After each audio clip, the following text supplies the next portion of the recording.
আচ্ছা, গতকাল খুব ক্লান্ত থাকায় সাহারিতে উঠতে বেশ দেরি হয়ে গেছিল। যখন সাহারি খাচ্ছিলাম তখন আজান হয়ে গেছিল। সেক্ষেত্রে আমার রোজাটা কি হবে?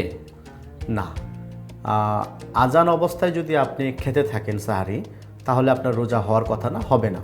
কারণ হচ্ছে সাহারির সর্বশেষ একটি সময় থাকে, এই সময় পর্যন্তই আপনাকে খাবার গ্রহণের বা পানাহারের সুযোগ থাকে। সাহারির টাইমের পরে কিন্তু আজান হয়ে থাকে। আমরা অনেকে মনে করি যে আজান পর্যন্ত হয়তো সাহারির টাইম থাকে। নর্মালি বাংলাদেশে যে নিয়মটা ফলো করা হয়, আপনার সাহারির একটি নির্দিষ্ট টাইম থাকে, এর 1 থেকে 2 মিনিট বা 3 মিনিট পর মূলত ফজরের আজানের টাইম হয়, তখন আজান দিতে হয়। এর আগে আজান দিলে কিন্তু আজান হবে না। তো সাহারির টাইমের পরে যদি কোনো মসজিদে আজান হয়, ওই সময় পর্যন্ত যদি আপনি খান বা খাবার গ্রহণ করেন, তাহলে ওই দিনের রোজা আপনার হবে না, ভেঙে যাবে। কারণ আপনি রোজা অবস্থায়, রোজার টাইম শুরু হওয়ার অবস্থায় আপনি খাবার তখনও গ্রহণ করছেন। সেই জন্য আজান চলা অবস্থায় আপনার খাবার গ্রহণ করলে হবে না। হ্যাঁ, সেই ক্ষেত্রে একটা লক্ষণীয় বিষয়, আজানটা অবশ্যই সাহারির টাইমের পরে হচ্ছে কিনা খেয়াল করতে হবে।